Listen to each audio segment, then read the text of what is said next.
1, 2, 3, and hey, Julie, we're recording. So, listeners, Julie and I are going to try to start something new for all of you. We're going to call it the Sunday Debrief at the Beach. I know it doesn't quite rhyme. I was trying, though. We'll make him up with a better name. Stay tuned. Make him up with a better name. But what Julie and I are going to be doing, well, I'll just tell you. So, every Sunday, Julie and I plant Zoe with her Nana, who lives with us, which is a blessing. And they usually do baking. They watch British baking shows. And who's that lady they watch with this heavy accent? The English lady? Childs? What was her Yeah, name? Julia Childs, yeah. When I was growing up, my mom had the Julia. She had this huge selection. Lionel had to be 100 Julia Childs, hardcover books. And she only made peanut butter and jelly. I literally never remember the books doing anything other than looking nice up on the bookshelf. But anyway. The thought was there. So she's continuing the tradition with our 6-year-old right now. Yes, Okay. Exactly. Except they're watching on TV. With Harry Potter in the background. With Harry Potter in the background, exactly.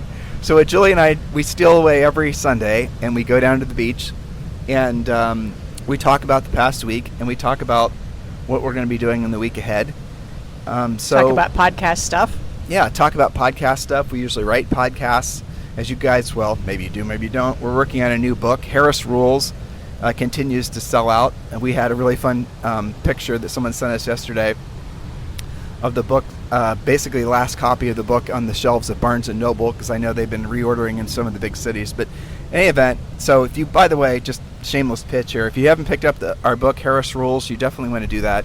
The 5-star reviews continue to pour in. I think we're close to 400 now on Amazon. In any event, back to Target here. So Sunday Debrief at the Beach is what Julie and I have been doing for a long time. Before we moved here to Puerto Rico, it wasn't obviously at the beach. It may have been, if we were in Texas, it may have been at the barbecue or at the gun range. That's right. So what we're going to be doing is we're going to be sharing with you guys the conversations that she and I typically have on Sunday as we prepare for the week ahead. And we have no particular agenda. We have, we don't know whether you guys will like this or not, but it doesn't matter, because if you don't, you can just stop listening and just tune back in on Monday, and you can hear our normal ranting real estate coaching radio show. And if not, well, you guys can chill with us here on a Sunday. And so the thing that Julie and I were just talking about prior to me hitting the record button was what's it like to live in Puerto Rico, because Puerto Rico is far, far more, it's the extremes in the good and the bad way is the best way I can explain it. And it's difficult to try to explain to somebody who's not actually moved to what in essence is a foreign country. Yes, Puerto Rico is technically part of the United States, but it's not really. And we're going to be talking a little bit about that today. I thought we'd kind of just do that in a conversational tone. So, Julie, I have a question for you. Sure. All right, we can interview each other. How about that? Okay. All right, so what are the 3 things that surprised you on the upside of living in Puerto Rico? That's a good question. I think one of the first things I noticed was how warm the water is. It's really awesome to be able to swim. I mean, here we are in February, and you don't have to wear a wetsuit, and the waves aren't generally trying to kill you.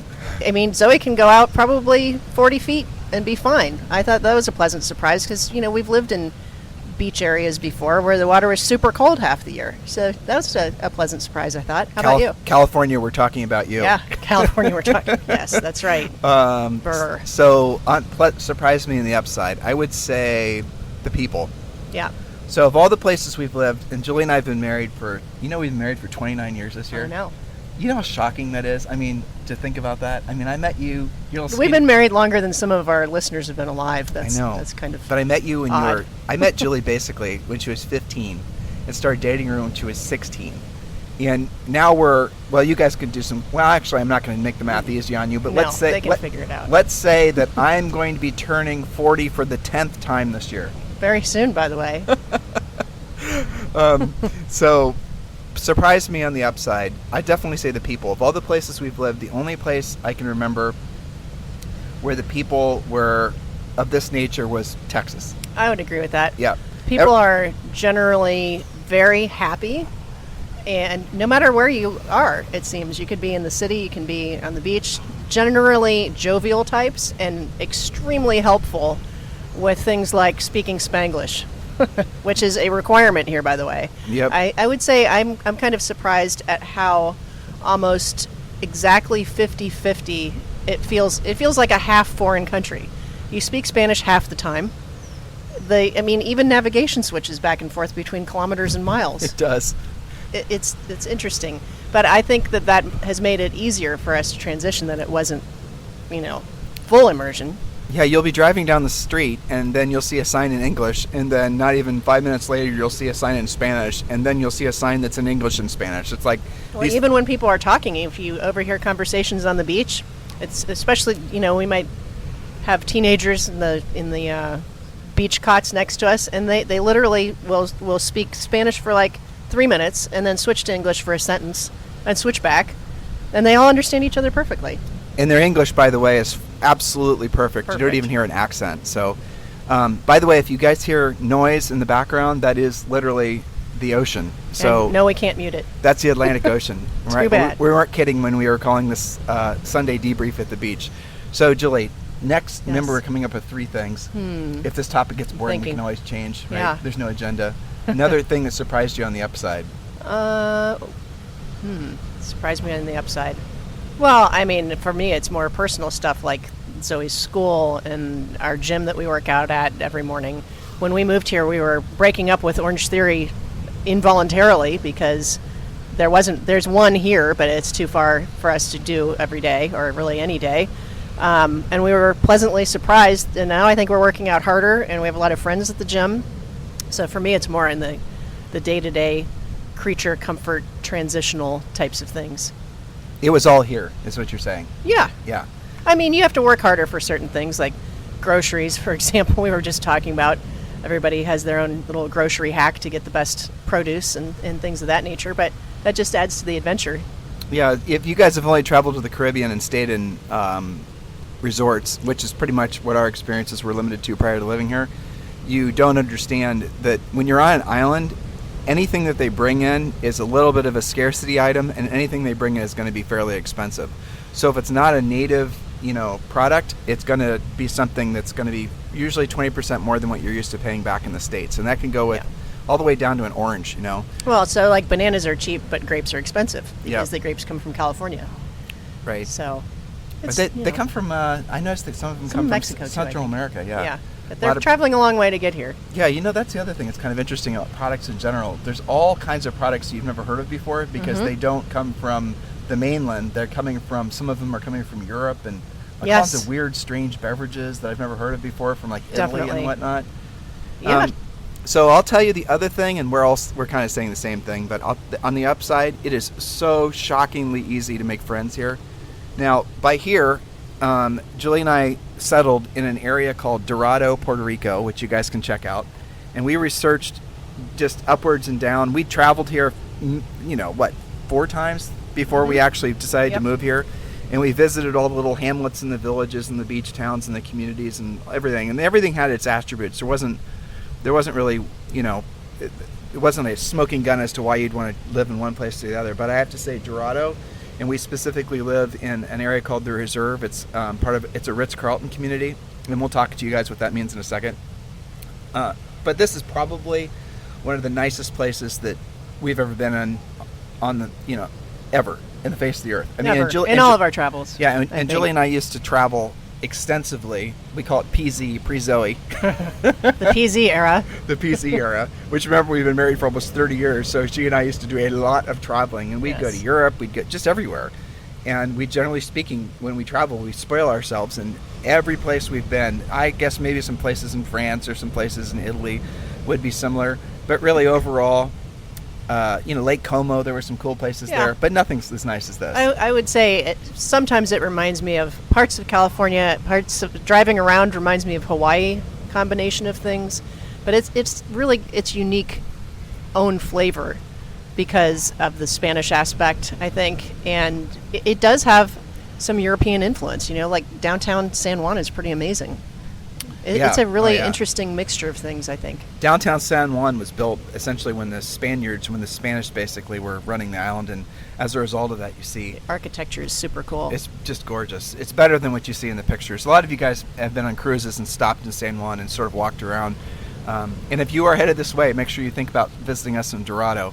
So Ritz-Carlton, this Ritz-Carlton community, so if some of you listening know better than I, you can feel free to correct me, but from what I understand, there's 6 of these, 6 Ritz-Carlton reserve communities in the world, and what these essentially are, they're basically massive estates, and the history of this place is pretty phenomenal as far as, Julie can talk about that in a second. But in essence, what these are is they're reserves that are set aside for individual communities, and we live in one of those communities here in Puerto Rico, and they're also centered by it. The center of the community is a big resort, and by resort, I mean pretty much the nicest places you've ever seen before. I feel like I'm bragging, and that's not my intent. What I'm trying to do is motivate you guys to come visit us. Well, and I mean, what do we do for a living, right? It's a real estate podcast, and I think just surely from a lifestyle, different ways you can live, it should be interesting to a lot of our listeners, the different types of neighborhoods, and we had a little ranch in Texas with cows and chickens. We've lived in condos. We've lived in the beach in Laguna Beach. I hope that it kind of tickles their real estate brain a little bit to imagine what a neighborhood like that can be like. It's different. I mean, it's got some country club aspects. It's got golf and things like that, but it also has, restaurants and stuff to do. And I think it's also interesting from how these guys run things. There's so much to do all the time, and I think that's one of the reasons why it's so easy to make friends. If you're bored here, that's on you. That's a you problem. For sure. So Yeah. I just think it's interesting from that aspect. Just for example, there's some ex-NFL football players that live here. Yep. There's obviously a lot of executives that live here. There's a lot of entrepreneurs, just entrepreneurs Very wall to wall. entrepreneurial. Very entrepreneurial. And they live down here. And I'm not going to, I don't think we should spend time talking about the tax incentives that Puerto Rico offers, but you should definitely explore it. If you're a business owner, if you can essentially be mobile, if your business is internet-based, if you can be a consultant, you will be shocked when you read about, in a good way, about what Puerto Rico has to offer as far as tax incentives. So you want to Google Puerto Rico, what would be Act 20 in Puerto Rico, Act 22, Yeah. and then also Puerto Rico Act 60. Yes. So just research those on your own. I don't want to talk about taxes and all that while Julie and I are chilling at the beach. Oh, and just for the record, those cans you hear us open were not beers; those were Diet Cokes. Yes. So. All right, so this is a good opportunity to That's right. pivot and talk about things that were, we said surprises on the upside, so let's call this next question surprises on the downside. Okay, I've got one. Uh-oh. OMG driving here. What is up with that? I joke with my school mom friends all the time about this. Something happens when people are on the road here. And there are driving moves that I didn't even know existed, and we watch Formula One every weekend. Too. Like turning left in front of somebody? Yep. How is that? It's just shocking. I don't even know. And not very many traffic lights, just crazy interchanges of 5 different lanes coming you at the same time, all merging Yep. at a half roundabout. Like, who thought that one up? So they don't pay it. It's insane. We're not exaggerating when we tell you this, okay? So just remember we told you. And they don't pay attention to, they sort of pay attention to traffic lights. They definitely don't see No. traffic signs. By they, I mean anyone with a Puerto Rican driver's license. Yes. And including Julie and I, because we're Puerto Rican residents. And yes, we're learning to drive. We're learning some of those moves. We're but- learning some of we're Oh learning my to be goodness. more. So we were taught in the States to drive defensively. Nah, these people, the natives, they were taught to drive offensively. aggressively. I would say. Aggressively offensive. You have to be aggressive and still defensive all at the same time. It's very there's no autopilot going on here. No, No. there's no autopilot. It's Definitely. Oh crazy. yeah, we have friends that brought their Teslas down, and basically their Teslas, we see them in the parking lot in the corners rocking back and forth from so much Can't handle stress. it. Because the Teslas are so used to, they're designed to, if you put them on autopilot, to read predictable paint on the road, and None their of that here. algorithms. Their algorithms have monitored people driving all over the world And traffic lights, and- which don't really exist. Right, and so you drop a Tesla with its little sort of snobby, I know how to drive better than you mindset in Puerto Rico, and I'm telling you, No the thing way. needs to go on Prozac inside a week. Add to gas tank. Yeah. It's crazy. It's going, You what know, the it's hell are you funny. doing? Send me home. I was talking to one of my friends about this, and she said, how is it that people drive like that here? And then, let's say you encounter some of these driving experiences, and you're going to the grocery store. And yet, when people are at the grocery store, they have absolutely no situational awareness whatsoever, and just stand in the in the line and kind of have a little meetup.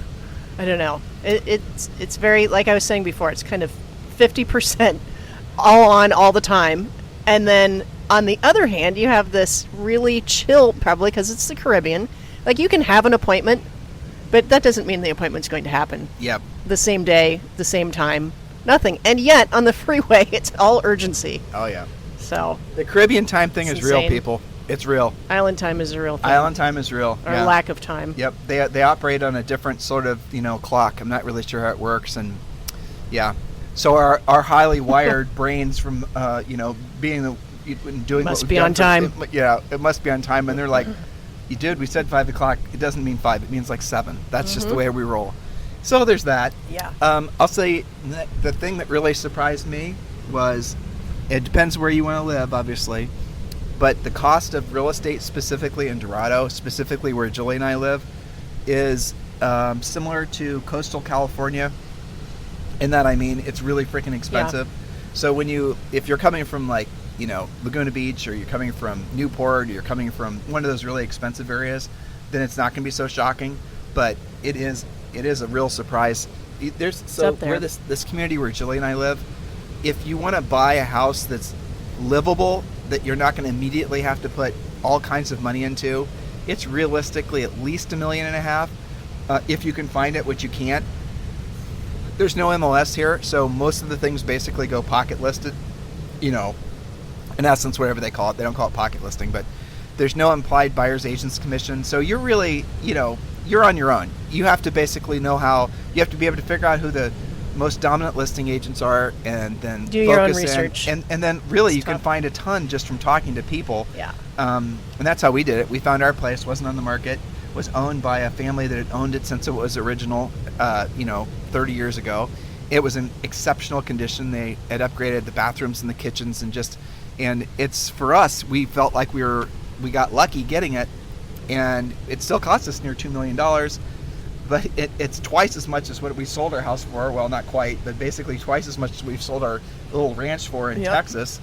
And so here we are.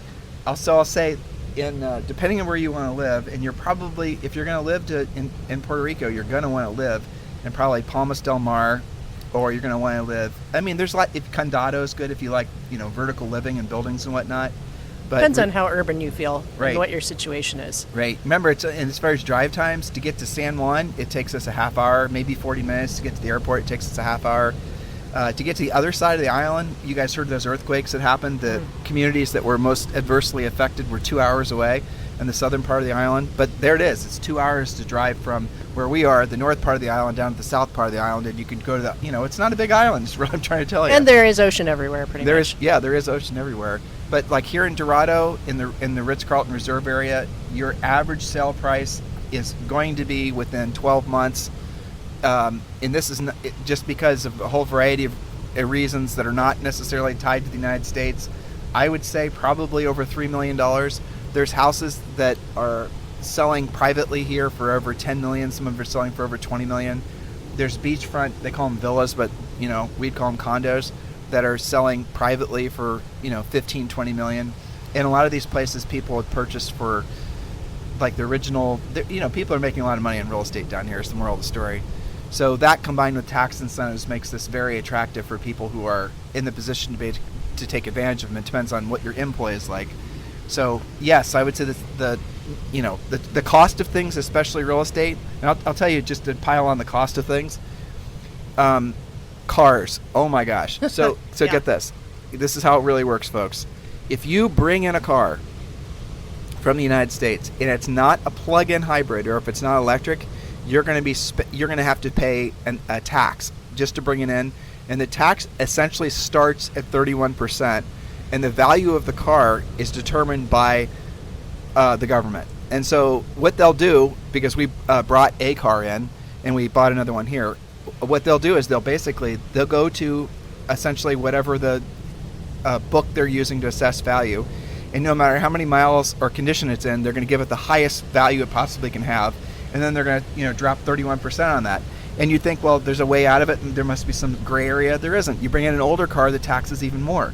Yeah, So, it doesn't matter the age, you're still going to pay the tax. and you pay more the Varying older it degrees. is. Because I was Yeah. thinking, well, I'll be clever and I'll just bring in some old something or another. Nope. So, yeah, the import tax on cars is astronomical. Starts at 31%. So I want you to think about that.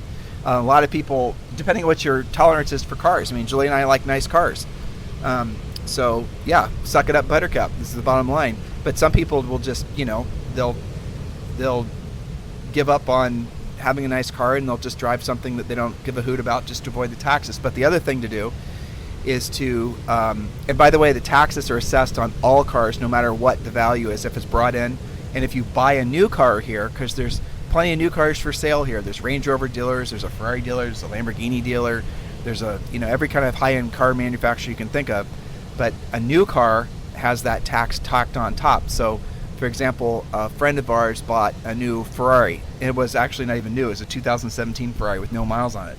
And he paid what amounted to essentially $130,000 more than what he could have bought it for if he just bought it in Florida, So that's just the game. Now, the way out of it is to buy an electric car, a full EV like a Tesla, or buy, which people are doing. You see the Jags and whatnot down here, the F-Paces, or they'll buy a hybrid. And the hybrid plug-in hybrid is probably the best overall solution.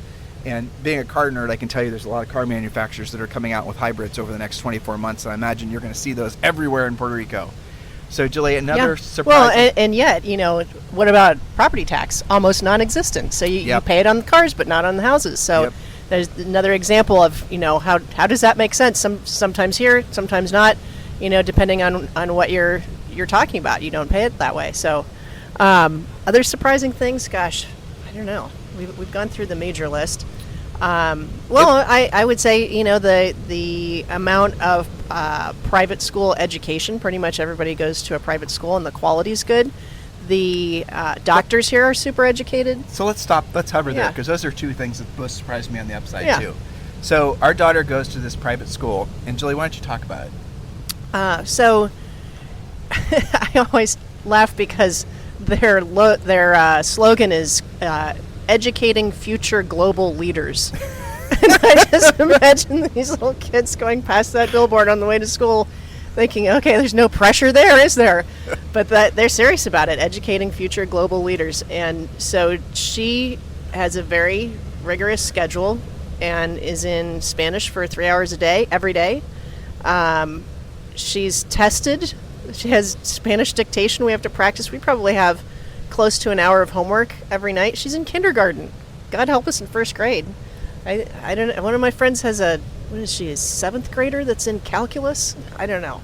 So, but, the teachers are excellent. They're very tuned in. Mandatory teacher meetings all the time. She's taking judo. She's taking ceramics. She has a nature class. And then all the normal stuff, math and science and all the rest. Oh, here's an interesting thing that I think many of us probably would have benefited from as kids. Maybe some of our listeners had this experience. I don't know. It'd be interesting. Email us. So they have, it's either 3 or 4 performances every single year. So 1 performance per quarter.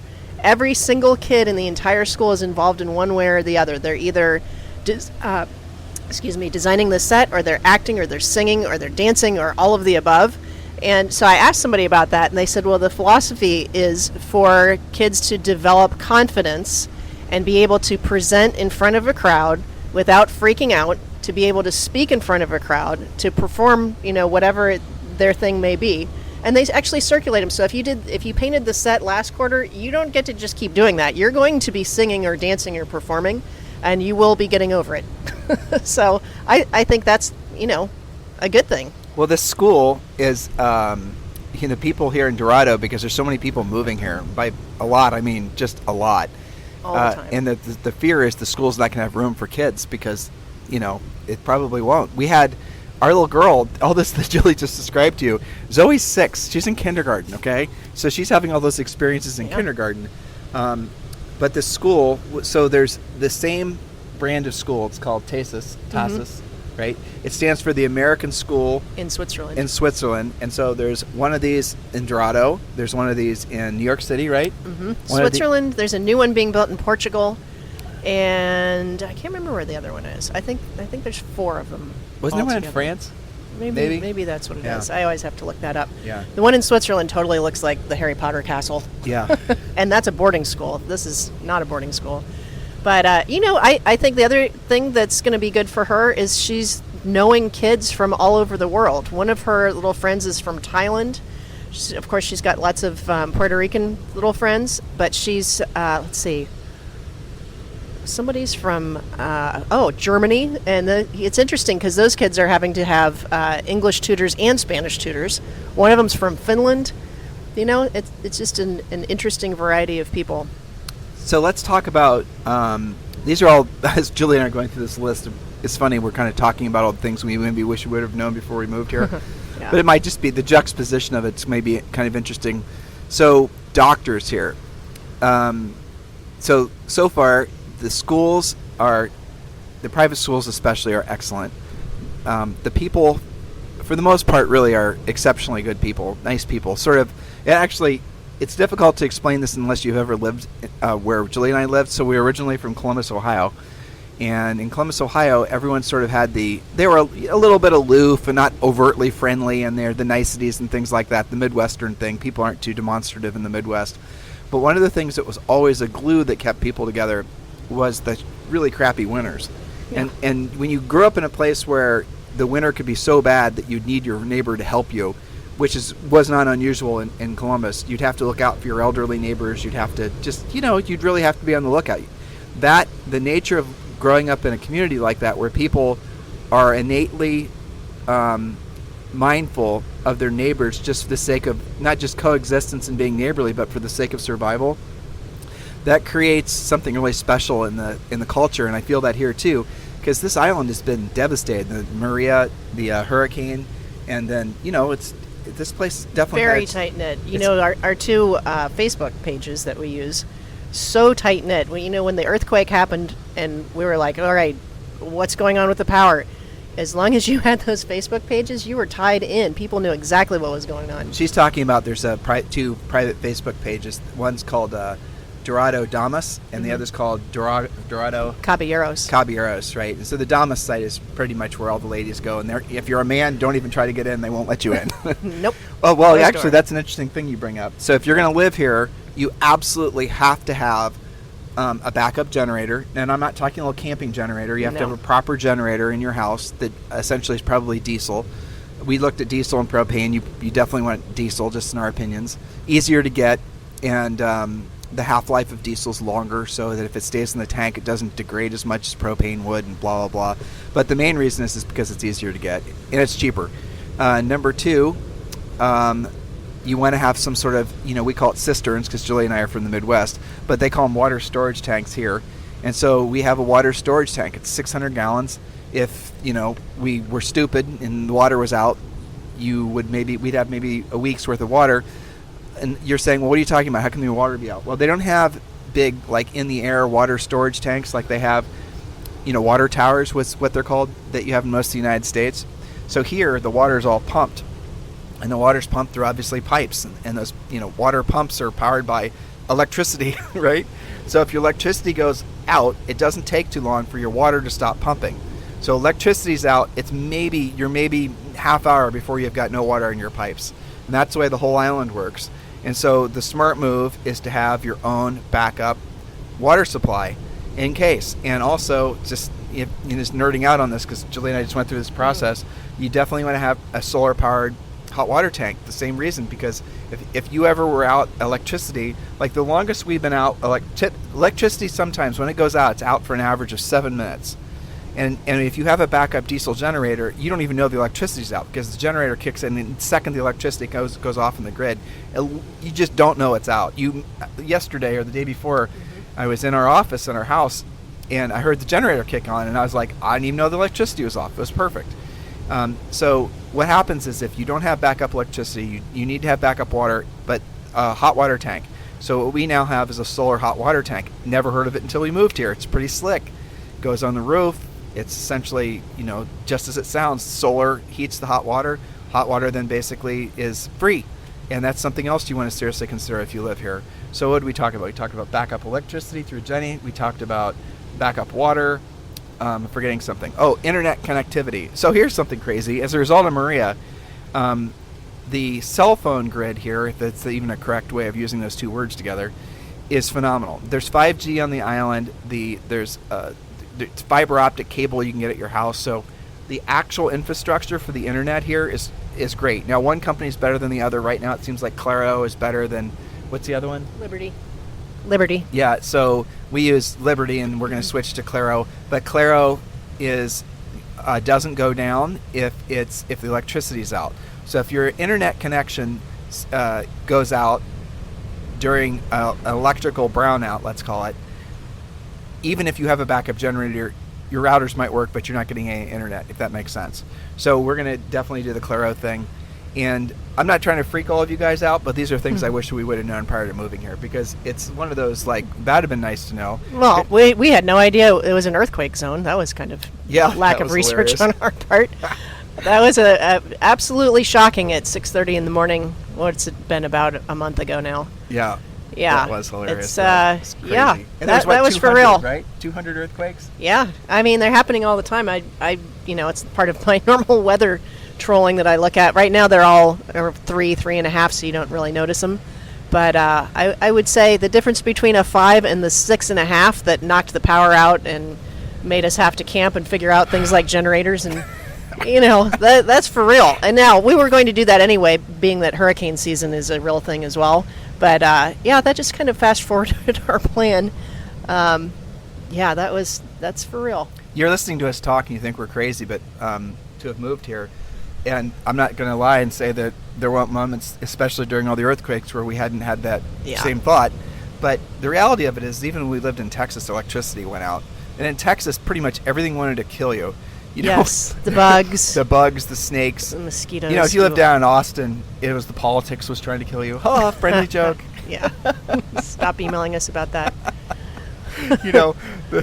The overindulgence in granola and Bernie Sanders. I mean, that's deadly, those combinations of be. things. Not to mention all the marijuana down there. Yeah. But up in Georgetown, we lived 30 minutes north of Austin. Electricity would go out. You'd have, normal. You'd walk out the door and there would be a rattlesnake. That's no exaggeration. We had that happen a number of times. I don't miss the things trying to kill you all the time. And the mosquitoes, they were so big, they had their own shadows. Yep. The heat in the summer. So, and no matter where we lived, I mean, when Julie and I lived, wasps. We lived part-time in, Laguna Beach, like Julie said, and we were threatened by fires. How many times? Well, I remember we saw them right out our window on the little hill next to us. And then, you remember we came home when we were also living in Vegas, and we drove home to Laguna, and we were driving, there were fires right next to us on the freeway, and then when we got home, there was like 1/8 of an inch of ash all over everything because, houses in California are not sealed up all that well. It's not like you have screens and gaskets. And, I mean, no matter where you live, we have coaching clients that, they dealt with Katrina or they dealt with, tornadoes, and there's stuff everywhere. It's just, I think that here, to your original point, just like people in the Midwest who have to know how a snowblower works, you just have to be smart and be vigilant and have your plan, have it together. I put together some emergency medicine box because, what if it's a bad storm and the palm trees make it so you can't leave the neighborhood because nobody sawed them up yet? I think it's just being smart. It's not freaking out. It's not being zombie apocalypse. It's just being a grown human that wants to take care of your family. So let's talk a little bit about, here in Dorado, after Maria, and let's go back and talk about the doctors too, because I think we need to know about that. Sure. So after Maria, most of the island was without electricity. I don't even know for how long. It was like a long time, it was 3 a long months or time. something. I think Dorado was 3 months, Julie, and I think other parts of the island was like a year. I think you're right. Yeah, it was really bad. So, but if you had a generator and you had your own water supply, because it rains here, probably every other day, not for a long time, but a little bit, you're good. You can have backup water and you'll figure it out. And people got back to life as normal. But the interesting thing that happened here in Dorado, so I told you guys this is centered around the Ritz-Carlton Resort. Well, the Ritz-Carlton Resort literally has its own massive water supply. It has this, it's called, I don't even know what they call it. There's this inner workings of the resort. We've driven our cart through there to see it. It's like I don't even. It looks like something out of a science fiction movie because there's so many generators, there's so many diesel tanks, there's so many water storage tanks. So after Maria, the folks that were here, the residents like Julie and I, what they did is, and this is really goes to it's a testament to the Stubes who own all of this. Mm-hmm. They're just exceptionally good people. They started supplying drinking water and water to folks that lived here, and they also went around, and this wasn't widely, we learned this from people that were living here at the time, but they were going by and filling up people's diesel tanks too, so they had electricity. They were bringing in food, they just everything. So what happened was this place was it's amazing, and they really took care of the people that lived here. I don't know what happened in other parts of the island. You hear horror stories, but I haven't heard no first-hand horror stories. I just heard people saying, "Did you hear?" type things, which are usually not true. But here in Dorado, where we live, after Maria, which is basically the apocalypse, people got on, and it was back. The electricity was back, water was back. People got back to normal pretty quick here. And by the way, even after Maria, planes were flying. I think it was 2 days later. So, but Maria was the real deal. We've made so many local friends here, and they all tell us that it was just beyond anything you could possibly express. It's fascinating too. So the houses here, the houses that you see that are always featured on like CNN and whatnot after there's any kind of storm in Puerto Rico, are ones that are made of cinder block, and there's no rebar running through the cinder block. They're literally just stacked cinder block, or they're made of wood. And so the houses that they show being blown over and whatnot are those types of properties. And what they do after the storms happen, and we know this because one of our friends here is a big insurance broker, and so we asked him about why is it that some houses are made of poured concrete and the others aren't. And he said the ones that aren't obviously cost nothing to build. So what happens is the houses will fall over, in essence, and then they just rebuild them out of the same cinder blocks that are just laying there in a pile, and they rebuild them and they go back to normal. Next storm that comes around, they do it again. But in other parts of the island, because the land is so mountainous, it's not the center part of this is a jungle. It's the only rainforest in the United States, which is, Julie and I drove through it. It was just something out of Jurassic Park. Leaves the size of sheets. It was incredible. It was yeah. We'll go back through there and take pictures for you guys, but or you can go yourself. So what I'm trying to express to you is, at the end of the day, you have to choose wisely if you're going to live here, because it really does make a difference. If you're going to live in a more rural area, the quality of the construction of the homes, because the houses are built on in mudslide areas, so they're built on hills, they can't go in there and do poured concrete walls in a place where the topography won't allow the concrete truck. It's real simple stuff like that. That's what he told us. So the houses here in Dorado and a lot of the other parts of Puerto Rico are built to a standard that I've never been seen before. The concrete walls in the ceilings are 7 inches deep, 7 inches thick. It can rain here, the wind can be blowing here, and you don't even hear a thing that's going on outside. You have to look outside to make sure that the rain that you think is happening is actually happening, because you can't hear it on the house. Yeah, so we're used to thinking, well, a house built out of 4x6s is better than 2x4s, and da-da-da-da-da. But they don't. They're just building places here on a totally different level. The construction is faster when they do pour concrete. We've watched some of these new houses. There's a subdivision near us. The houses start at $7 million.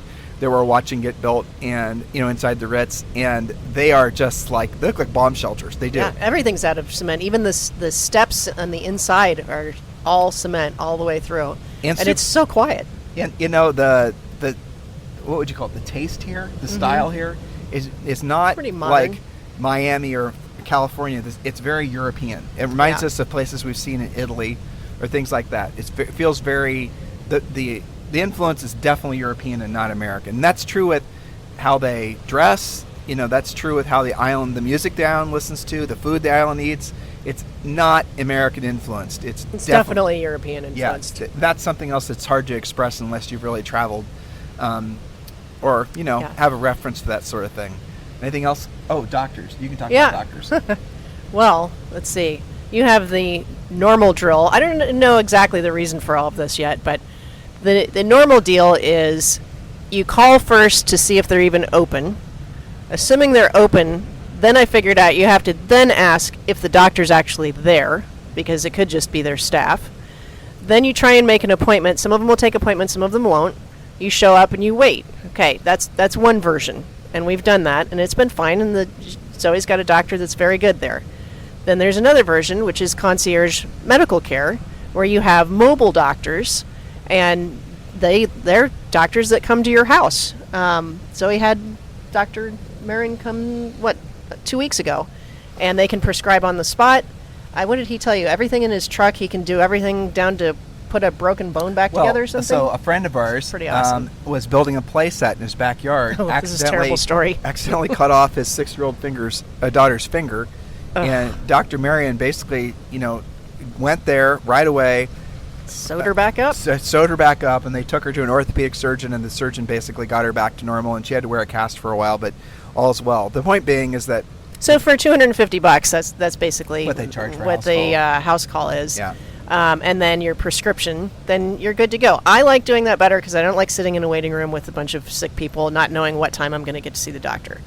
But the medical care itself has been fine. It's just there's different ways of going about it. And again, this is one of those where you go to the Damas website or you talk in the school parking lot, everybody's going to have their version of what's best. Most people have a combination of, doctors they like to go to for specialty things. A lot of kids have asthma here, for example. And then they have the mobile doc, which is great. Your kid gets sick on a Sunday morning. What are you going to do?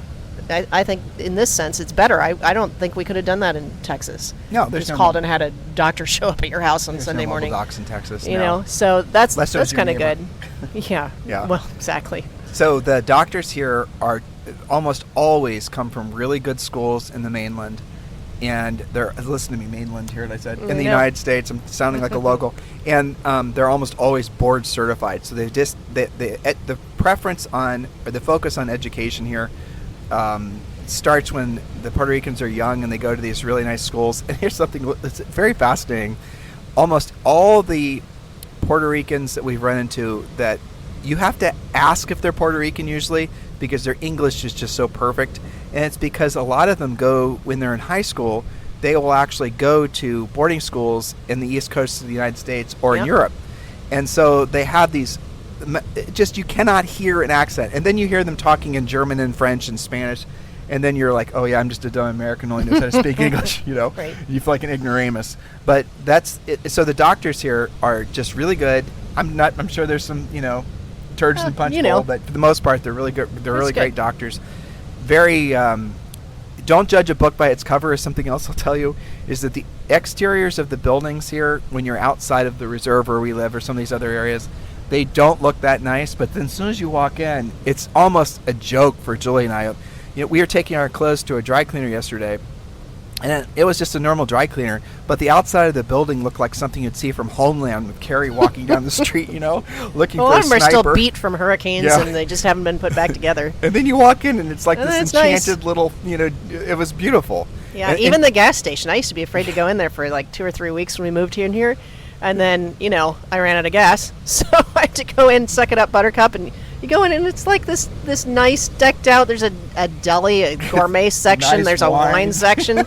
Like, who knew? You'd never know that from outside. Yes, Julie drives we got her a new Range Rover when we moved down here, and the guy in the gas station said, "We're out of premium. You want to come back later today?" Because he didn't want to see Julie put cheap gas in her Range Rover, but. Anyway, I told him it was okay. I could eat junk food that day. but yeah, a lot of things are like that they just, the facades are a little shocking to get used to, and then you go in and everything's fine and nice. And it's also random. One building next to it will be totally rehabbed and somebody's invested in it, and then the one next to it will just be kind of a shell. So that's the nature of having the island beat by hurricanes now and then, I suppose. There is a lot of, when you drive, Julie and I have made a point of not just, hauling up here too long, because this place is like a parallel universe. It's so nice. And we do make a point of driving out of the Ritz on a regular basis, usually once or twice a week, not just out of Dorado, and we go exploring. And there are places in Puerto Rico which are really run down. And by run down, they're barrios. They look like slums. A lot of them are just little villages and hamlets that are, you just pass through one to the other. And then you get out and you start walking around and you start talking to people. We just did this 2 weeks ago. We went to this little town that's nearby, and Julie's getting pretty efficient at Spanish, pretty fluent. She's taking lessons, and I'm picking it up from Julie. Fortunately, I'm going to have my Ask Julie translator. I'm going to ask Zoe. But, She's ahead of me. But yeah, there's just these three old ladies that we. Oh yeah, we obviously were looking lost. We couldn't find the government office we were looking for. They're just and they were just like so nice, like having three little Puerto Rican grandmas take care of you and point you the right direction. And I understood about half of what they were saying. Just super nice people, you know. There's I mean, you still, of course, you have to keep your wits about you. Any environment, you're going to have to be smart about, but. The default is to be helpful, not to like ignore you and set you off on your own to fend for yourself. The default is, to help. It's like a Puerto Rican Midwestern attitude in a way. So I think that's really nice. It's definitely a mixture of experiences, that's for sure. So I have a question for you. Mm-hmm. If now that we've been here for 7 months, where I think we've got pretty much everything figured out. There'll be new challenges That's tomorrow. what we thought till the earthquake hit, but Yeah. I think on the other side of that, I'd feel better about it. So Puerto Rico, Yeah. and again, I'm not going to talk about this. But Puerto Rico has some really amazing tax incentives. What they're trying to do is bring down business owners and entrepreneurs who will obviously inject a lot of cash into the, Puerto Rican economy just by their own consumption, but also by hiring people and expanding Yep. their businesses and And things of that that is nature. working. We've read reports Oh, on yeah. that. That absolutely has been successfully launched, and we can tell just by the people we meet that that's working. Yeah, we've met so many new friends down here, and a lot of them were from California, high tax states. Those are the obvious folks that moved down here, and they'll just say, "Look, in California, I had 3 employees because the cost of just having the employee, the taxes and the regulation, and now down here I have 20." And it's amazing. And so whoever it was originally, and we should research this, but came up with the concept of these acts is kind of genius. You make it so that the people who are most likely to basically create jobs and create opportunities for other people, you give them whatever incentive they need to have to get down here, because I'm not really sure. When we see people move down here, now we can kind of tell the people that have been here for a while versus not.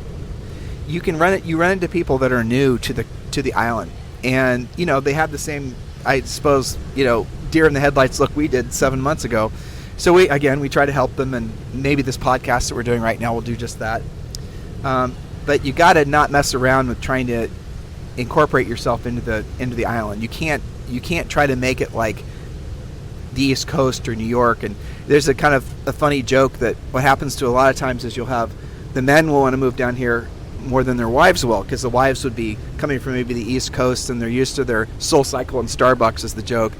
And there's a Starbucks very near here, but there's no Soul Cycle, And so what a lot of times happens is the man will want to come down here, obviously, because it'll be a huge advantage business-wise, tax-wise, and maybe he doesn't have to work as hard to take care of his family and take care of his everything, and it gives him a new impetus to build his business to the next level. And that's what you see a lot of times. These entrepreneurs, what they're doing is they're not just kicking back; they're actually talking about how they can essentially expand their businesses in Puerto Rico. It's like I said, it's a genius thing. But sometimes it's the females, they come down here and they're not really wanting to incorporate that much, and we've run into that. Fortunately, Julie was a stud, and she didn't even act like that from day one, though she did have her moments of, I think, disbelief, as all of us have. We'll tell you a story another time how we were driving through downtown San Juan, and we turned a corner looking for a Starbucks, by the way, and right in front of us was probably about 6 or 10 wild hogs. Right there in downtown. They're in downtown. Chowing down on some trash cans. Yep, there it was. Okie Yep. dokie. Wild hogs, yeah. So there you go. This is why you need a Range Rover, anyway. But so if you're not ready to accept a different pace of life, if you're not willing to learn Spanish, if you're not really willing to accept the fact that even though this is part of the United States and Puerto Ricans are Americans, they don't really see themselves that way. Not all of them. The older ones do, but the younger ones, they definitely see themselves as Puerto Ricans first. You don't see any American flags here. Have you seen an American flag? Have you seen one? I don't think so. It's Yeah. certainly not like Texas, but... No, but nothing's like Texas. Yeah, well, but so, Tim, what you're talking about, I think it's something that resonates with me that I heard. I think I don't know who originally said this. It's a great little quote to remember. I heard it on a Joel Osteen podcast or something. And he said, if you struggle with things like what you describe, it's not like where I'm coming from. I don't have my Soul Cycle. I don't have this. I don't have that. He said, you just have to remember one thing, and that is to bloom where you are planted. Yep.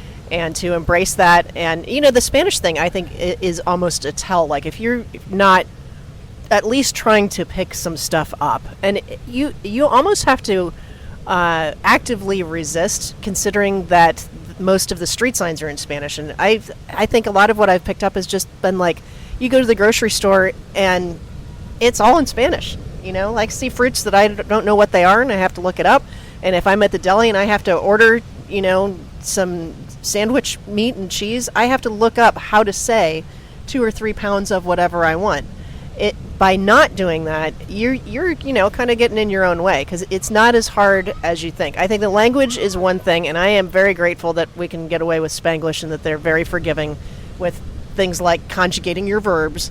But I think it's also like driving around, getting out of your own neighborhood and going to school and doing school stuff and trying new things. So that's all I have to say about that. That's not to say that I haven't had my moments of like, driving to school, there's packs of wild dogs occasionally, and there's chickens in the parking lot, and there are huge iguanas that are the size of a Volkswagen. Yep. Other than that, the iguanas here are just like something from Jurassic Park. It's seriously, they're beautiful. Spikes and the everything. The old ones are beautiful. They're different colors. Well, Julie said wild dogs. What they really are homeless dogs. After Maria, a lot of the dogs that were domesticated people's pets, they lost their homes. They're called satos. They're called satos, and there's a big. Julie and I are part of a charity that donates money to take care of these dogs. The Sato Project. And so these wild dogs, don't picture something crazy, because they're not like hyenas or something. Yeah, there's people's pets that basically got abandoned. You can kind of tell what breeds they are. But, even then, people are being very proactive. Like this weekend is something called the Spay-a-thon, and it's in like 8 different cities. And people, the vets have volunteered their time and the surgeries, and there are literally thousands of dogs getting spayed this weekend. People are trying to end the homeless dog issue that's cropped up. I don't think technically spading will end the homeless dog issue. I think it'll end the dogs having sex issue. Well, they can still do that. They just don't make puppies, right? Oh, I don't know. You know what spaying is, Do you know right? anything about this? Moving on. So if anybody knows about that, well, keep it to yourself. We don't know. I digress. I don't think you digressed. I think I did. Yeah. I think That's okay. I think I was full digression. So for some reason, we were sitting here, we're looking at the ocean and looking at little kids play on the beach. I'm thinking about Zoe. Mm-hmm. But there was a plane that just flew over in the distance over the ocean, and I was thinking about that's where and there's a cruise ship that's out there that we're looking at, and there's a big, what are those big ass birds called? Pelicans. Yeah. Well, those things that size, those are still. I'm not sure where you're pointing. Yeah, I think those were something big. Pterodactyls. Pterodactyls. Yeah. But the planes, the direct air flights is out of the San Juan airport is probably as good as it was in Austin. You could take direct flights to most of Europe. You could take direct flights to Texas. Obviously, Florida. There's a direct. It's an international airport. It's a real airport. There's a direct flight that goes from here to Columbus, Ohio. Can you imagine that? There's a direct. I mean, it's amazing. But there's like Julie and I are going to Europe for the first time since Zoe was born this July, and there's direct flights right from here to Germany. So if you think you have to be somehow, and this is our perception too, like if you live on an island, don't you get a little bit crazy because you're just on the island? I couldn't even, other than the fact that there's ocean around us, I don't really perceive we're on an island. I don't feel locked in at all. And it's kind of fascinating to think, like when Julie and I lived in Georgetown, we lived in Las Vegas for a while, we lived in Columbus, Ohio, we lived in Southern California. Well, I felt a little bit landlocked when we lived in Laguna Beach, just because, sure, you're 60 miles south of LA, but boy, was that a chore to get in and out of. Yep, you had to 3 set aside hours. the whole day. Mm-hmm. You were bordered on one side, of course, by the ocean, and the other side by desert. And, I think you can get that sense of isolation anywhere if you don't work at expanding your environment. And we're only talking about from our perspective. We've got friends that, they helicopter in for the weekend, and then they helicopter to their yacht, then they take the yacht to a different Caribbean island. So, we still have plenty of expansion of our own mindsets as well. It's just, I think you have to actively do it. Should I tell them the story about the whale being born? Yeah, that's a good story. All right, we're going to end with this story. It's a good for example. We're going to end with this story. So we're sitting out at, what restaurant was it? What's Luis's called? Barlovento. Vento? Barlovento. We call it Luis's. It's Yeah. the guy that manages the place. So we're at Luis's, and we're sitting there looking at the ocean, and we're asking Luis, who's been here forever, asking him about whether he sees any, whales or whatnot. And Julie, you do know right now. There's Yeah. what are the whales that are? I can't remember exactly which breed of whales, Humpbacks, but there aren't are. I think there's 3 or 4. The whales are going by, and then there's also giant sea turtles that are nesting. We've gotten warnings in our email. If you see giant sea turtles nesting on the beach, don't mess with them. Call the authorities so they can, make sure they get back in safely. But back to your whale story. So Luis was telling us a story, and we don't know this guy, so this is Anyway, the guy was as Luis's story goes. Remember, we were asking him about whales. The guy was flying in on his private jet from someplace in the mainland, and he's flying over the Atlantic Ocean, and he was looking out his window, and he was relatively close to Puerto Rico, and he looks down the ocean, because remember, the Caribbean, the water here is just unbelievably beautiful. I wish you guys were here looking at it with us right now, because it just is so. For us, it's like heaven, really. It's stunning. Yeah, and so he looks out the window and he sees a mama whale giving birth to a baby whale. Yeah. So he then tells his pilot, because he wasn't flying it himself, what's the point of having your own private jet if you have to, fly it yourself? Good point. So he had the pilot fly back over, and then fly a little bit lower, not to the point where the whale would hear it or be scared or anything. And the guy was able to watch this whale being born. Isn't that amazing? I mean, those are the types of experiences I promise you. You don't have those in Columbus, Ohio. So our friend Jean and Nicole, they live out east in Palmas, and they snorkel and they see manatee right there with them. You're thinking of Gene and his wife. Or yeah, manatees. Yeah, so all kinds of interesting things. These are the types of So if you guys like this podcast, I know it was an hour, and it was just Julie and I going back and forth. We didn't really have an agenda. We were gonna do more of these every Sunday, because we chill every Sunday anyway, and sitting with our Diet Cokes and looking at the ocean and being grateful. And I hope wherever you guys are in the world, you're experiencing something like this. So I guess if you were to ask me, the number one reason I moved down here is so I could have more moments like this with Julie and our family. That was really the main motivation for me. It wasn't money. It wasn't even lifestyle, though our lifestyle here is about 1,000 times better than it's ever been before. And our financial outlook, because the opportunities here. And frankly, I've rediscovered my entrepreneurialism like I've never experienced before, just because the people we're constantly surrounded by, environment matters. But really the main reason is because we wanted to spend more time together. We wanted to have an ability or a lifestyle that did not make it, like when we lived in Ohio, it was always work, looking forward to going someplace where you could relax. Well, now we live, 5 minutes to walk down to the beach. Yeah. Yeah, and we live in this just unbelievably beautiful place. We feel so blessed. I don't want to use the word lucky, because it wasn't really lucky. Kind of, luck does factor into it. Grateful and blessed, and and really, all of you, many of you, have been attached to Julie and I, pretty much our entire adult lives in one form or another, from selling real estate to writing books and speaking and all that. You guys, you're all part and parcel of helping us to get here, because you gave us the time of day and listened to what we had to say. Yeah. And so we really appreciate that. And thank you for that. So listen, we're going to continue this podcast series. Hopefully you guys like it. We're not going to make it any more formal. Hopefully you don't mind the noise in the background from the ocean. Have a fantastic day. This is Tim and Julie Harris signing off from Puerto Rico, Dorado Beach, Puerto Rico.